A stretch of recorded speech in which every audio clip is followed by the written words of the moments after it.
Good morning, everyone. I'm Sarah Fancher from Ozarks Technical Community College, and I am so pleased to welcome you to our session, Collaborating to Support Student Success, Exploring Free e-Text Access at Illinois State University. I have a few quick reminders before we hand it over to our presenters. Live captioning is available during the presentation. You'll find the link located under the Handouts tab. This session will be recorded and provided within this event portal in the session following the symposium.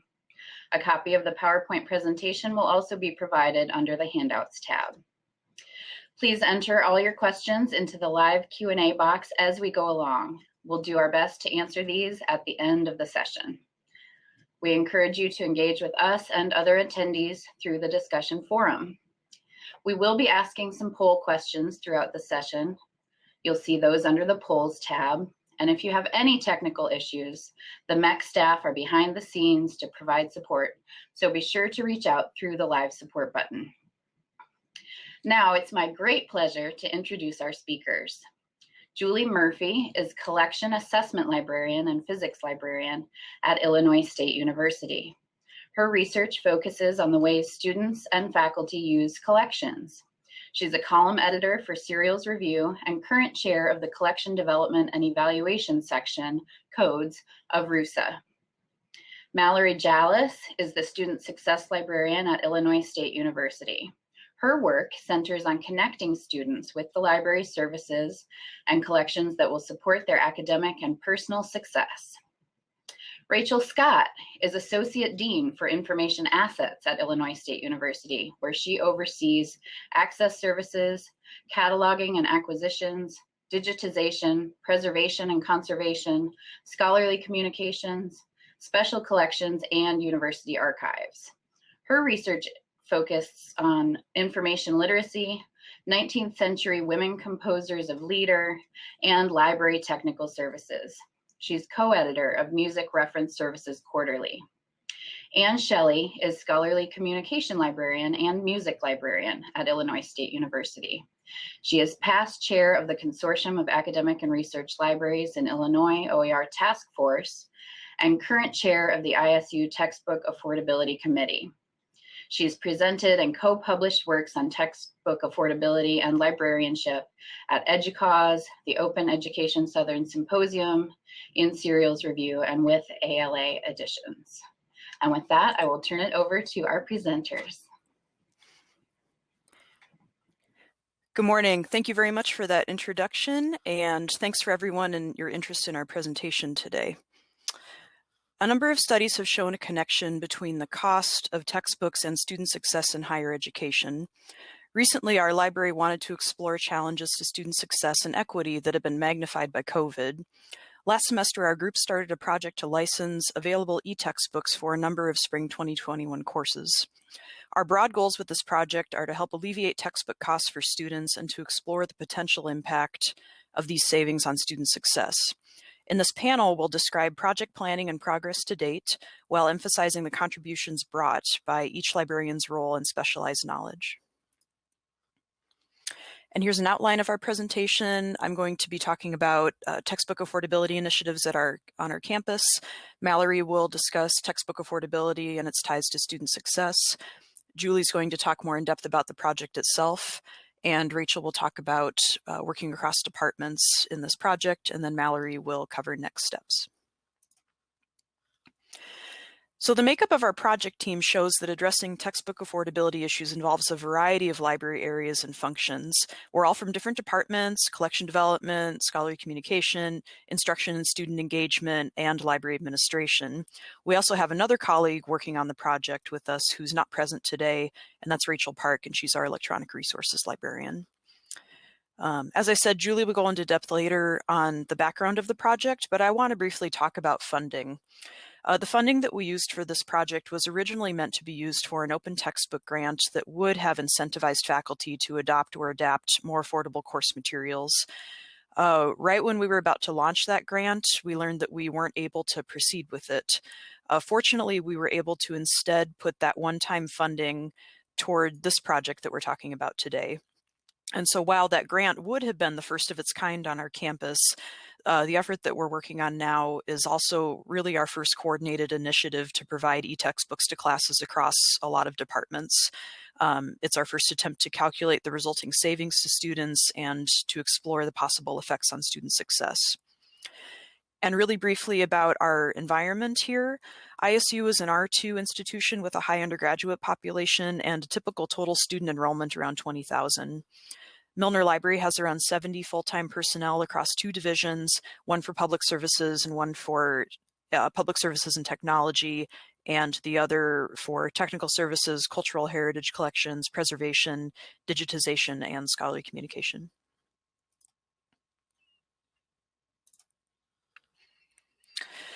Illinois State is a governing member of the Consortium of Academic Libraries in Illinois, or CARLI. In 2017, CARLI crowdsourced funding from member libraries to join the Open Textbook Network, which of course is now the Open Education Network.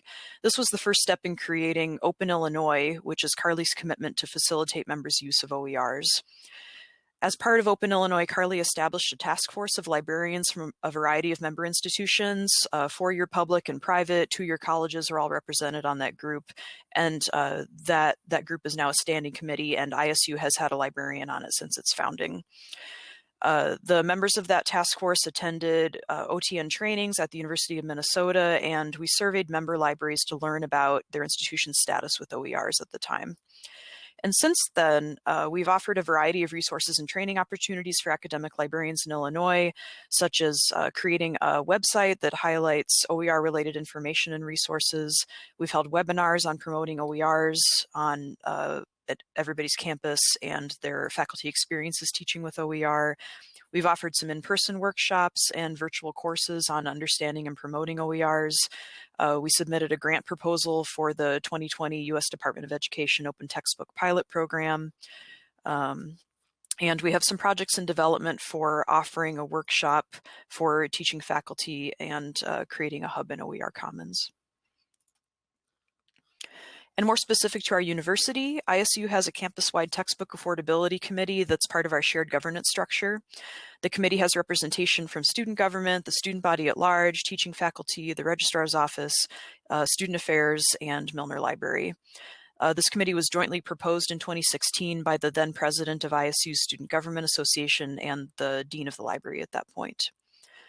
The committee developed a strategic plan in 2018 that helps us decide what topics to discuss, what efforts to prioritize, and who to connect with on campus. To identify and better define textbook affordability issues on our campus, the committee has surveyed both students and faculty in the past couple of years. So the student survey we sent out in spring 2019, our primary goal with that survey was to determine the extent to which textbook costs might be a problem for ISU students. We got over 850 responses, and Mallory's going to share some results from that survey that relate to student success, but I want to focus on a couple other noticeable themes that I wasn't expecting that we found from the survey results. And so students expressed frustration related to access codes. That was number one. And then the other one that really surfaced from the results was feeling like faculty did not use the required textbooks. So 61% of students who responded said they had to purchase an access code at an estimated average cost of $120 per code. 69% purchased required material that they, in their eyes, the professor did not use. And then we sent out a faculty survey in spring 2020, and our main goal with that survey was to determine what's important to faculty when selecting course materials. We had over 300 responses to that survey, and their responses related to access code and using the book didn't really line up with student perceptions, which I thought was interesting. So nearly 2/3 of faculty say that they assigned 3/4 to the entirety of a book that they require students to buy. Less than 25% of faculty said that they assign an access code or an e-textbook. And of faculty who assign an access code, over half of them estimate that the cost to students was only $50 to $100, whereas the student estimate was quite a bit higher than that. The committees also sought out opportunities on campus to present what we found from those surveys and to have wider discussions. For example, we presented a poster at our campus's annual Teaching and Learning Symposium, which usually has about 400 attendees. The committee chair also reports to the full academic senate on occasion. Our most recent project was to create a website that helps campus better understand textbook affordability issues, nationally and locally. And the site provides information about available campus resources and strategies to faculty and students so that they can help reduce textbook costs. As far as what the library is doing, we provide an annual workshop, sometimes more than once a year, on lowering the cost of course materials since 2018. And the workshops aim toward teaching faculty. So it's usually part of a summer institute that's coordinated by our campus Center for Teaching and Learning. It started as a half-day workshop initially, but since it's moved online to a more asynchronous model during COVID, and circling back to the support that we receive from our state consortium, Carly, the workshop was originally built on resources provided by the Open Education Network. So things like the slide deck, training, talking with faculty about tough questions, things like that. Some other efforts that the library's been engaged in has been a presentation with the social sciences librarian related to textbook cost as an equity issue, and that was given at our local culturally responsive campus community conference. We've had meetings with upper administration, such as the Associate Vice President for Undergraduate Enrollment, and we have an interim Assistant Vice President for Student Success as well. And now Mallory will speak about connections between textbook affordability and student success. Thanks, Anne. So textbook affordability and student success are points of connection that greatly interest me as the student success librarian at Illinois State. My position is newly created. I joined Milner just this past summer. And to kind of start with this conversation, I just wanted to present really broadly the points of connection that coming into this position I was seeing as, student success connected with textbook affordability, which are pretty general and broad. But, as we're all aware, the cost of textbooks has been rising with the increasing cost of higher education. And these costs directly impact our students and their families and are often seen as a barrier or hurdle for students in their academic careers. Also over the last decade, librarians and faculty have engaged in research that explores the impact of available access to course text and student success. This is kind of a growing area where, there have been some positive benefits for students academically with attaining higher grades or student learning outcomes, achieving those, and personally with their financial savings and potentially the ease of acquiring course materials. So that is kind of where, broadly we were. And then, as I mentioned, I just recently joined Milner during the summer, during the pandemic. So I couldn't, possibly talk about this experience or this thought of where I'm at with, thinking about how the pandemic has influenced so much. So due to COVID, our students are dealing with, increasing financial impacts due to lost jobs, medical crises, and other fallout. And as we're all aware as librarians, last spring, there was some easing of publisher, opening up of materials, but that hasn't been a sustainable model. So coming into this position, these were all the things that were informing my understanding. And Anne, if you go to the next slide, when I got to ISU, as Anne mentioned, there has been work, within the Textbook Affordability Committee within Milner Library to understand what's our students are experiencing, to understand like what the reality of the situation is.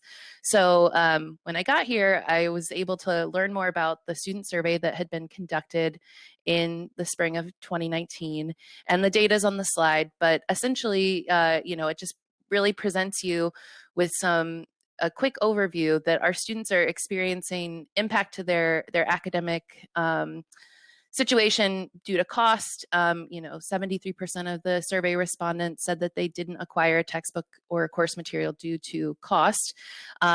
Again, 89% reported that they delayed purchasing material. So the cost of the material is having an impact and is adjusting their approaches to how they engage with their courses.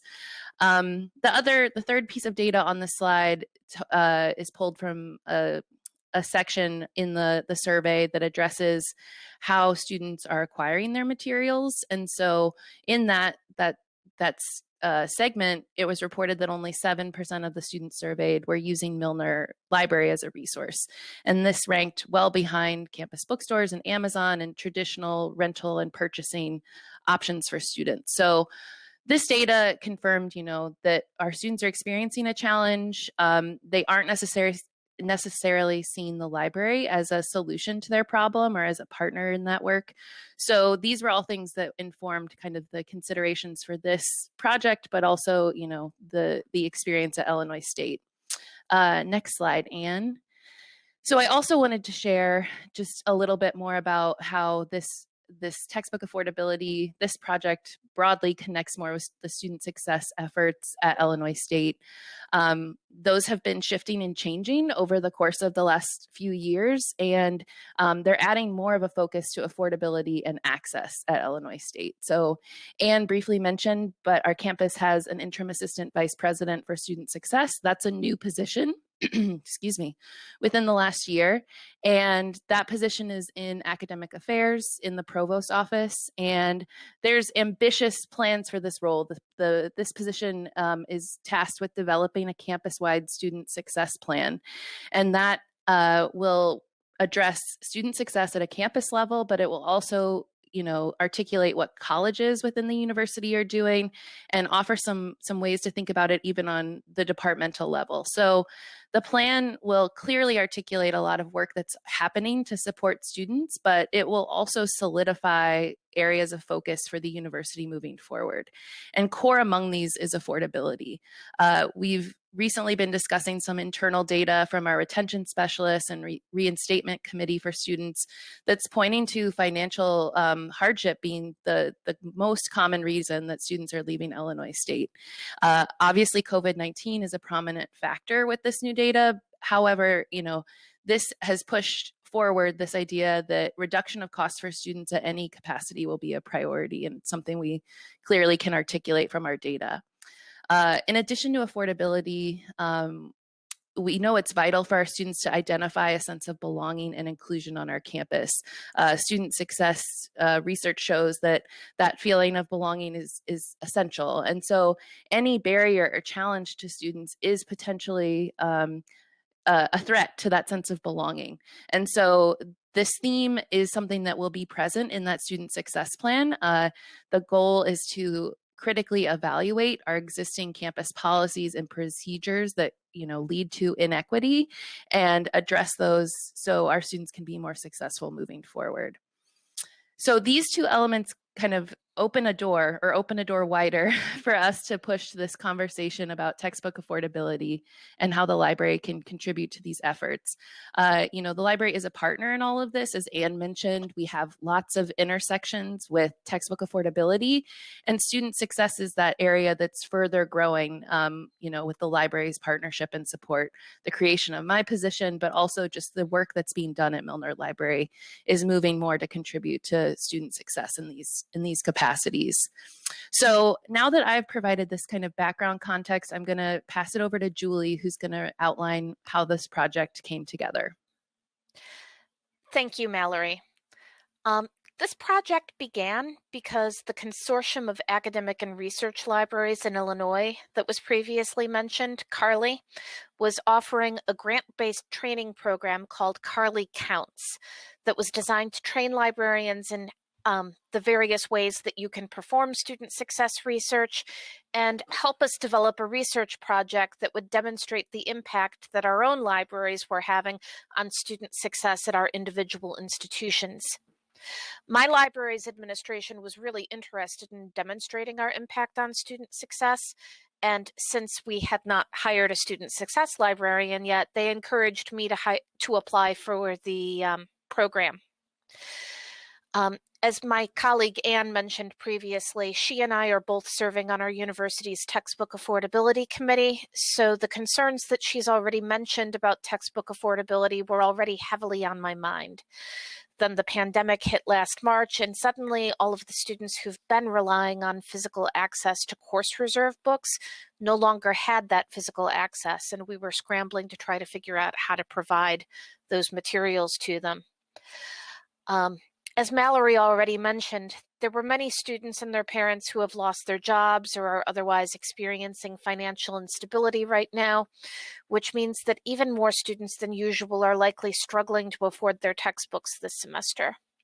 So with all of those issues in mind, after two previous ideas I had had for my Carly Counts project fell through because there were various plans we had had for new programs that were put on hold due to the pandemic. I invited the colleagues who are speaking here with me today, along with our electronic resources librarian, who was unable to join us today, to meet with me and help me develop a new plan. And out of that meeting came the project idea that we're discussing today. Anne took our idea back to our dean and convinced him to commit the $10,000 to this project that had been freed up when our OER grant project fell through. And so we committed $10,000 to this project aimed at providing as many students as possible access to free e-textbooks. Next slide, please. At first, we had no idea whether very many of our textbooks at ISU were likely to be available for institutional purchase, or whether the available textbooks were likely to be offered in a format that would work well for our project idea. So as proof of concept, because the spring 2021 textbook list would not be complete until late October, we obtained the spring 2020 textbook list. Our primary book vendor is YBP, so I searched for each of approximately 1,400 unique titles on the list in Gobi for availability. Anytime one of those titles on the textbook list was available, I flagged it with a different color that indicated the type of license that was available. We knew that we primarily wanted titles with a license that offered unlimited access, but depending on class size and other factors, we knew that we might be willing to purchase EBSCO's concurrent access or ProQuest's nonlinear access, which allow for many simultaneous users but limit your total number of uses in a year. We were very pleasantly surprised by the number of textbooks that actually were available with favorable licensing terms. And since there were enough to support the project, we moved forward and repeated the process on the spring 2021 textbook list as soon as it was released. Next slide, please. We took that color-coded list of textbooks. We eliminated any classes that did not have any textbooks available with favorable terms, and we looked at both current enrollment and spring 2020 enrollment to predict whether the available licenses were likely to provide sufficient access and meet student needs. We strongly preferred EBSCO or ProQuest ebooks for reasons that Rachel will cover later, and that narrowed our list down further. There were a few different ways that we could have chosen to try to maximize the good that we were doing, but we agreed to try to save the maximum amount of money for students with the funds that we had available. To that end, I calculated the amount of money that students were likely to save based on predicted class enrollment and the cost of the textbook at the university's bookstore, and I then divided that number by cost of the textbook for the library to get a benefit-cost ratio. After calculating that ratio for each eligible class, we ranked the classes in order.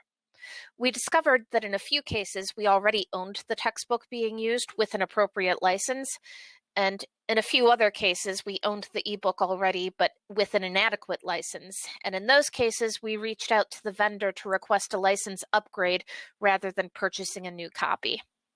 We held back approximately $2,000 of our $10,000 budget to cover unexpected expenses and incentives for participant feedback, marked that point on our list at which we would have spent $8,000, and started to invite professors to participate. Next slide, please. It was very important to us that professors be eager to participate for several reasons. We knew that we were going to want their feedback at the end of the semester, and we also knew that they would be critical in encouraging their students to provide us with feedback. But our most urgent concern was that we needed professors to notify their students quickly that the textbook was going to be available to them so they could avoid purchasing a print copy if that's what they preferred to do. With the short time period between the release of the textbook list and the end of the semester, complicated by a delay in IRB approval, an unexpected medical leave for the staff member who orders our ebooks, and expected vendor delays in purchasing and activating titles over the winter holidays, we decided we didn't have the luxury of waiting for professors to respond before purchasing the books. Although it was far from ideal, we pulled the trigger on our orders and invited professors to participate on the same day. Ultimately, we feel that this did pay off. Most of our textbook titles were activated quickly, but a handful were delayed and may not have been activated in time for the start of the semester if we hadn't bought them when we did. Unfortunately, this did result in some money being spent on textbooks for professors who chose not to participate. 52 out of 92 invited course sections had professors who chose to participate, but the overwhelming majority of the textbooks bought did have at least one section of the course that it was intended for participating. We don't have current enrollment figures for the participating sections yet, but based on enrollment data that was available in mid-December, we know that we're probably reaching more than 3,000 students with this project. After the ebooks were activated, we prominently placed direct access links in each course section's Sakai page. Now my colleague Rachel will talk about the cross-library collaboration that was required and the challenges that posed. Thank you, Julie. As my colleagues have demonstrated, this project is thoroughly collaborative, and stakeholders both within and outside of our library have already participated in various capacities.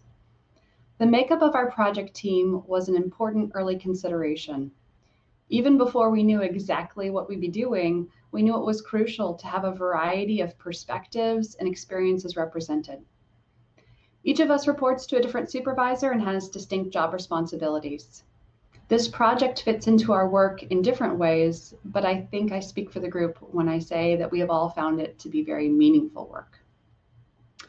As we came together, we recognized how much we rely on each colleague's unique expertise and experience.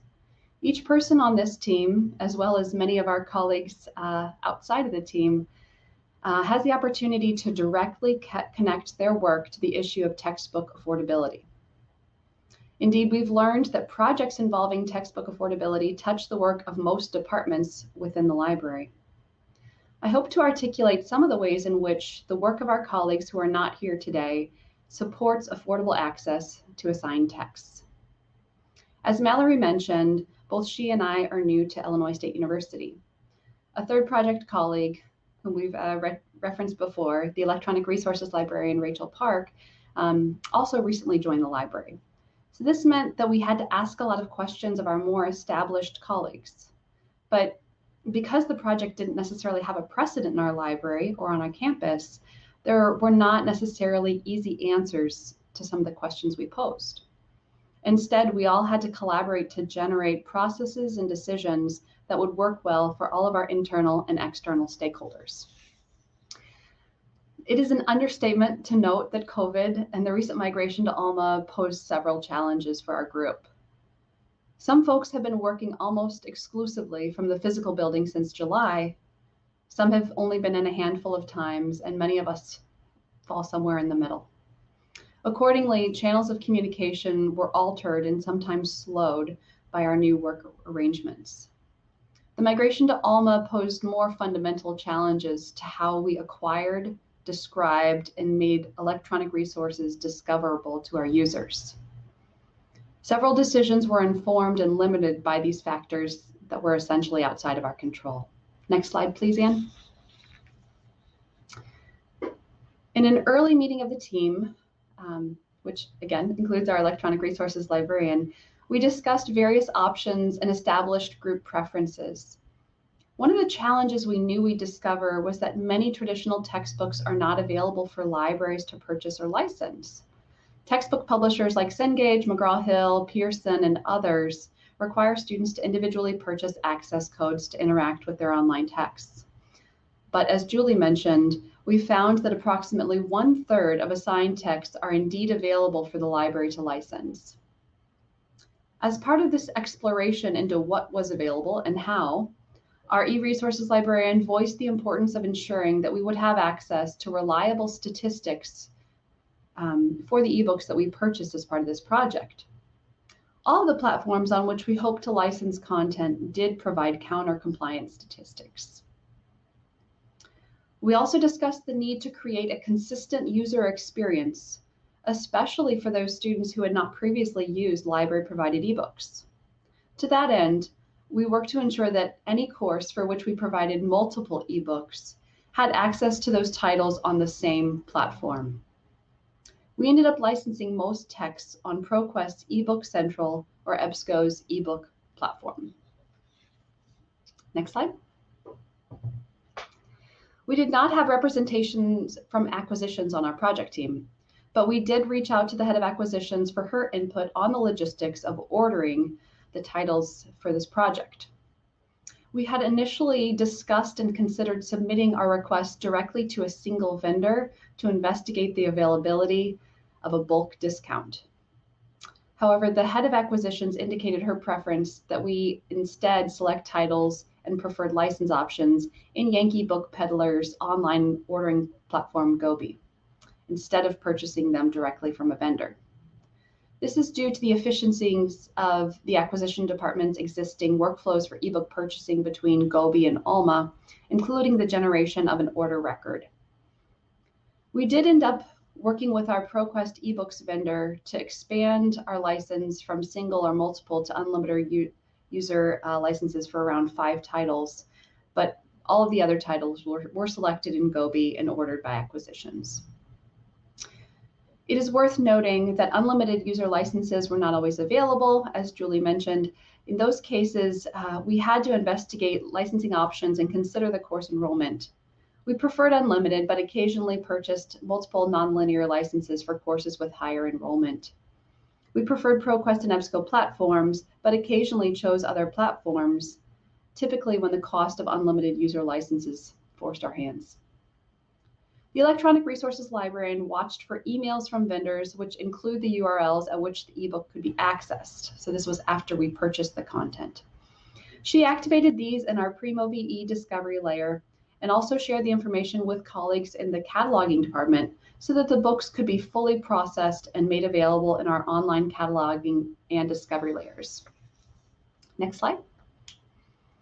Once we had purchased all of this wonderful content, we collaborated with colleagues in access services and reference to ensure that they could begin their processes with respect to assigned content.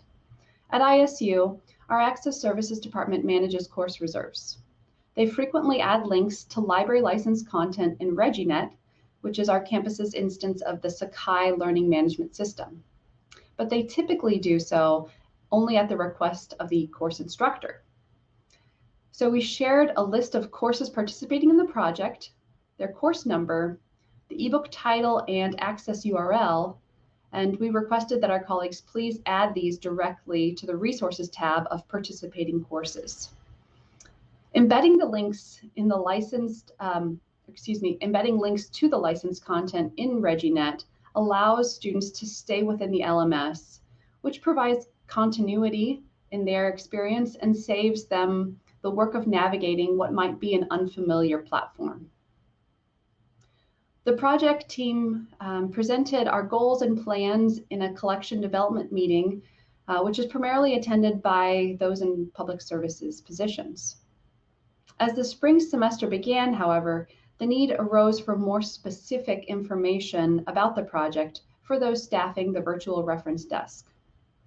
A few reference questions related to the project came through, and the team needed to be able to provide specific answers. So this process confirmed the need to get the titles fully cataloged so that personnel answering reference questions could provide information about the desired text, especially because most of these folks don't have access directly to the back end of ReggieNet. So as Julie mentioned, our dean, who actually has a background in student services, has been very supportive of this project and is also very interested in our findings. My colleague Mallory will now discuss our next step as we collaborate to measure the impact and assess the value of this project and continue to support student success via access to free ebooks. Thanks, Rachel. So yes, this project is currently underway. We are right in the middle of implementing this semester. So we wanted to make sure that we give due consideration to these next steps. You can go to the next slide, Anne. So one of the core things we're focusing on, especially in the coming weeks, is measuring the impact of this project, some of which is already underway. So on this slide, we've kind of broken down the different quantitative and qualitative measures that we're going to be exploring. In terms of quantitative measures, you've heard about some of these, but we can use usage statistics, cost per use, and other value-based calculations to provide insight into how many students are utilizing materials, how much is being saved per student by using library-provided course texts.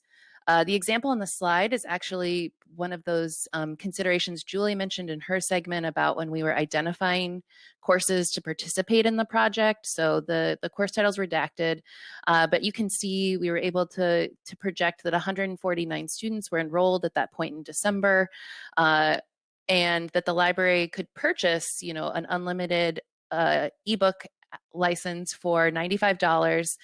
And we were able to get information from our campus bookstore to identify the textbook cost as $68 or about $68. And based on that, you can see the calculations we were able to do to estimate savings if all students in the course would have purchased the text. Also, as Julie mentioned, she used this data to, calculate a benefit cost ratio for the course, which was an important factor in our initial kind of considerations for selecting courses to participate, but also understanding, where we could maximize the most good. So the quantitative measures are part of this, but also we wanted the qualitative pieces that get at a little bit more of what's going on with student success. So we're gathering data from students and faculty that are utilizing these materials in their courses. Soon, in a couple of weeks, we'll be distributing a survey to faculty and students to gather their feedback about the experience of using the library supplied ebook for their course. Each participant group will respond to questions about the user experience, the impact of access to the ebook on student success, and the value of library provided course materials. On the slide, we're featuring some of the survey questions from the student and faculty surveys.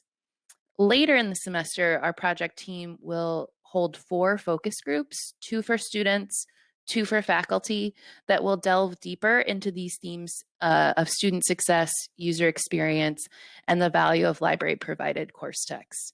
So this is our plan for what's happening with the rest of the semester to understand more of the impact of this work. And if we go to the next slide, once we gather that, we want to assert the value of this work. So as Rachel mentioned, we have interested stakeholders within the library in terms of sharing the data findings with our library and also our library dean. But beyond the library, there's lots of campus considerations for folks we want to share this information with. The Textbook Affordability Committee will be involved, the interim assistant vice president for student success, other faculty and students. So this work is going to add to a growing body of information that exists about textbook affordability on campus at Illinois State University. And it's also going to feature, the library's contribution with a new framing in terms of the library as provider of course text.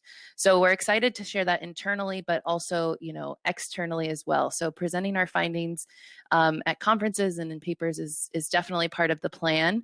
Also getting input from folks like you in those kind of conversations, because as we've kind of noted before, this has really been a learning process for us, and we're excited to take this broader to hear more input and feedback that can potentially make this work much more impactful. So next slide, Anne. Really, the way we kind of want to frame this moving forward is that this work is going to continue beyond our reporting of, the project outcomes and the work we've done this semester. We're really, setting a course to continue nurturing our campus partnerships for textbook affordability. The project has included so many participants and so many sections of the library, but also campus, that really this poises us to just continue working towards those relationships and being as supportive as possible. Out of this work, we've also tapped into processes that we will continue to refine, how we can further acquire, maintain, promote, and assess library provided ebooks that are used as course materials on our campus. This whole process has really opened our eyes that there are, many hands at work, but also many ways to think about this and to move this kind of efforts forward. So in addition to this project this semester, I think 3 of the 4 people on this call are also participating in the library strategic planning process, which is happening right now. We're developing the library's next 5-year strategic plan. And this project has really highlighted some of the potential ways that we can advance efforts to address student success, affordability, but also consider new relationships and really think about the ways that we can work together across the library. So that is something that we will fold into that strategic planning process. I think it's already been happening. We're using this project and this work to kind of think about how we can do this better moving forward. And then lastly, as I've mentioned before, this project has just added another component to the narrative of how the library can positively impact student success on campus. We're looking forward to the upcoming surveys and focus groups so we can articulate that clearly and make those claims a little bit more broadly. But it really has, given us a new kind of way to think about our work and address these considerations on our campus, which is all good stuff. So with that, I think the next slide is that we just want to thank you again for your time today. If you have questions, we can take those now. If you'd like to follow up with any of us directly, our contact information is on this slide, but it's also, on the conference information website. So feel free to reach out if you have, particular interest in any of the areas we've mentioned specifically. I think it's been reiterated, we all come from different backgrounds and different perspectives. So our strengths are, all different. So if there's one of us you want to connect with more directly, feel free to do so. But at this time, I feel like we're ready to take questions or hear any feedback you have for what we've shared with you today. While we're waiting for questions to come in on the Q&A panel, I just had one. What, if any, sort of reaction did you get from the college bookstore about this project?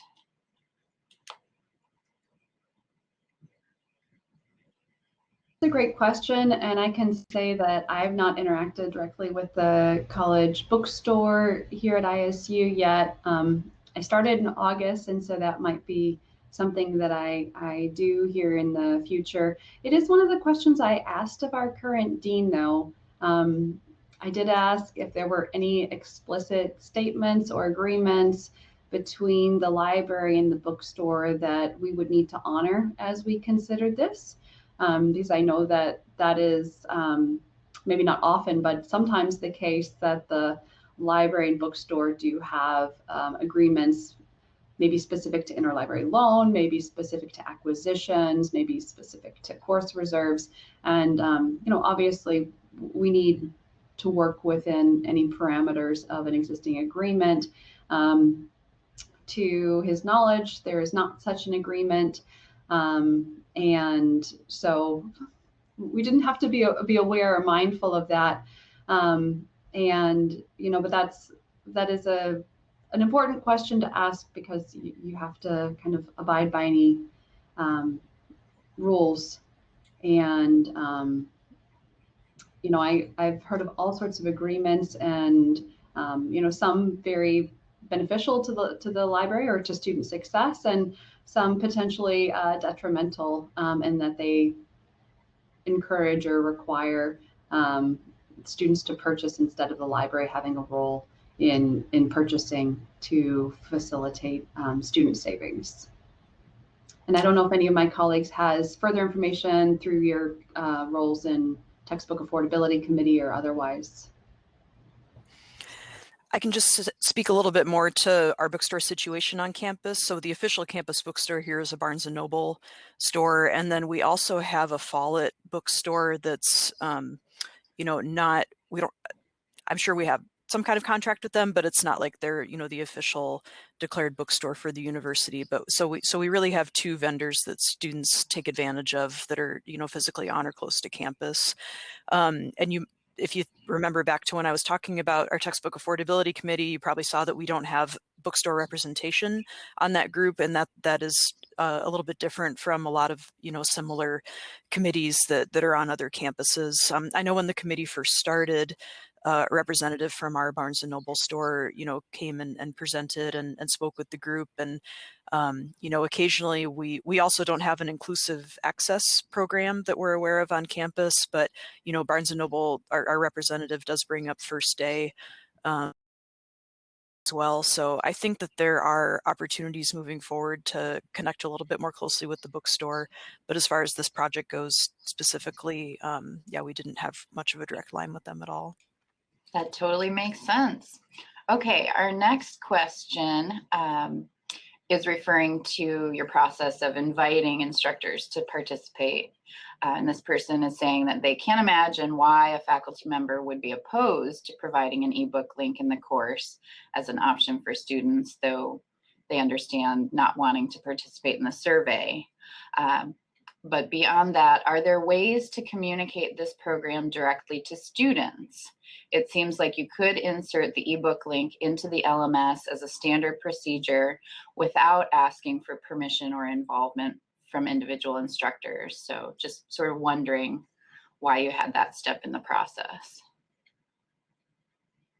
I can start and then have my colleagues jump in because there's a lot here. And I will say to the first part of the question, we actually did have some faculty members, I think folks who are in the education program, who maybe do research in literacy, emphasize that they did not want to participate necessarily because of questions or concerns they have about student engagement with e-text versus print text, which was, you know, fascinating and something that I don't think I had really thought through on the front end.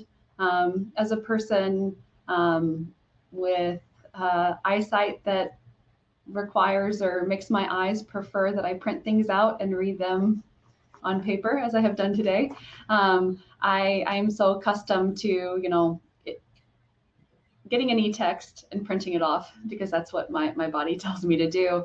I hadn't really thought of that perspective or complaint from a faculty member, but that is something that came up and is a consideration. You know, we have faculty members for a variety of reasons, you know, maybe opting out or not being as eager to participate for reasons that we hadn't thought of. And so that came up as an issue.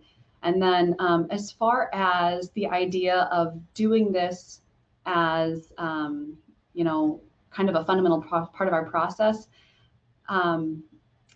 you know, I think that's something that I would like to see, a kind of a systematic approach. If this has been assigned and the library has already licensed it or otherwise made it available, we just simply put the link in ReggieNet, our LMS. And that would require some workflows that have not been put in place to this point. You know, I think course reserve is based on that historic model, right? Where a professor says, I'm using this in class, and, you know, they would physically put it on course reserve. And now we have an increasing amount of content that is digital and not physical, and not just due to the current situation with COVID, but increasingly those numbers have shifted, right?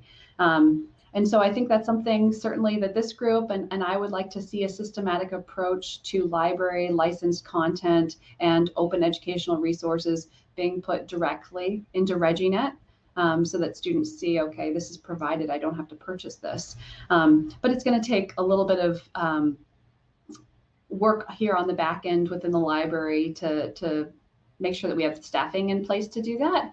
And also, I think there will have to be some discussions and communications with instructors and faculty members to say, we'd like to shift in this way, and make sure that they're on board with it and that it doesn't feel invasive. Because I think one of the primary reasons this hasn't been done in the past, besides the time and staffing issue, is that we in the library feel like it's a privilege to have access to the instructional space, and we don't want to exploit that or do something that the instructor's not comfortable with, right? And we don't want to overstep a boundary there. And so it's the instructor's space for their classroom, and we don't want to exploit that in a way that would be uncomfortable or would diminish trust. And I don't know if my colleagues have anything they want to add to that. I would just say that we've learned a lot in this process in terms of, even when we started this exploration, identifying materials that we already had that were assigned course text, like that we didn't actively purchase for this particular project. So I think this is, uncovered for us a point to start that conversation and to think about, like Rachel was saying, a systematic approach to how we can, offer that moving forward. Also, I've seen at other institutions where the library kind of takes it upon itself to advertise some of these courses that do have free materials. And so that's a potential strategy or something we could communicate as kind of a next step or a next phase of this, because I think, students are looking for any strategy to save money. And so if we are able to communicate, what we can offer and make some news or some promotional outreach connections to this, I think that also would aid in those efforts as well. So that's a potential kind of like next phase for us to explore. Absolutely. Okay, next question. Did you discover that there were certain publishers who were more likely to offer unlimited access? And is there any work going on to encourage faculty to look at course materials from those publishers? Jump in on this one. Honestly, we're not looking at publisher when we were examining these books. We were looking more at platform that they were being offered on. So with regards to platform, we did see that platforms such as JSTOR, Brill, DeGruyter, Sage, Taylor, and Francis, if they were offering the ebook at all, they were most likely offering it with unlimited access, usually DRM free and available for interlibrary loan. ProQuest and EBSCO were a different story. ProQuest and EBSCO, there were a decent percentage that were being offered with unlimited access, but frequently they were only offered with other access levels. With regards to publisher, that is something that I would like to go back and look at some point while we're going through the data analysis stage of the project. And yeah, I could certainly see doing some education on campus about that in the future, but no, there's no organized effort at the moment to push professors toward one publisher over another. That makes sense. Could I ask Anne to speak a bit to her work with CTLT to kind of do some education for faculty, not push them necessarily towards a particular publisher, but to encourage them to embrace affordable options? Because I know that you've done some excellent work here already. Yeah, just referring back to the workshop that I mentioned earlier in the presentation, it's originally presented in person. Now it's more of a week-long asynchronous course that faculty can take advantage of. And, we try to cover a balance of, our presentation today was, completely about affordability and not OER, but, we do talk about OERs as an option in there, and faculty go through a little bit of an activity to explore available OERs in their disciplines. So try to have a more comprehensive educational approach through that workshop. Okay, great. What do you do for students who do want an optional print version? Are you recommending just printing off ebooks, or are there other options available? No, I think we recently heard from a faculty member who was delighted to be included in the project and said that it, had saved her students so much money and they were grateful.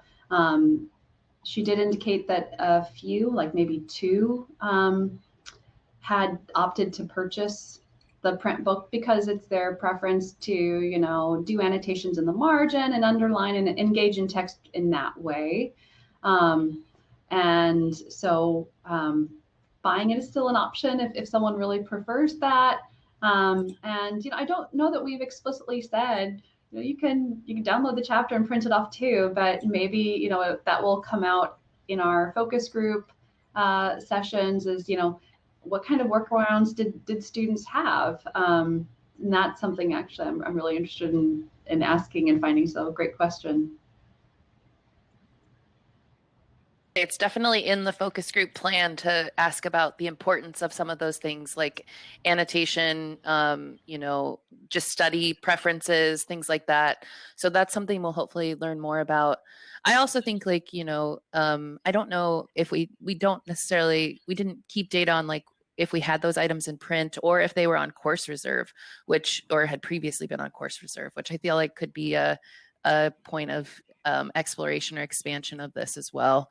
And also that messaging to faculty that, there are, if you want to ensure that there is a print copy, we can work to get something on course reserve to offer multi-modes in that way as well. So that's a good insight that I think we're excited to learn more about in the focus group, but also think about for ways to implement this going forward. That's an important consideration.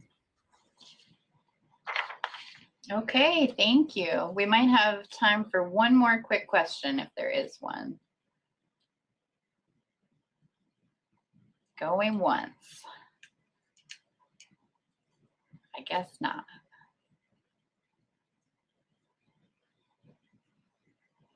All right, well, thank you so much, Julie, Mallory, Rachel, and Anne for a wonderful session. And attendees, thank you for your participation today. Please provide your feedback on this session through the survey that'll pop up when you leave. And if you happen to attend any sessions yesterday that didn't have the pop-up survey, you can access that by just re-entering the survey, re-entering the session space today. The survey will pop back up for you. We had some tech hiccups yesterday afternoon. The next session today is at 10:30 this morning, and that'll be One Size Does Not Fit All, Making Open Textbooks More Accessible.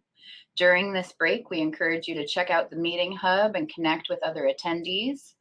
And to leave this session, all you have to do is click the Back to Timeline link in the top left-hand corner of the portal. Thanks again to our panel for a wonderful session. I really enjoyed it, and I'm sure our attendees did as well.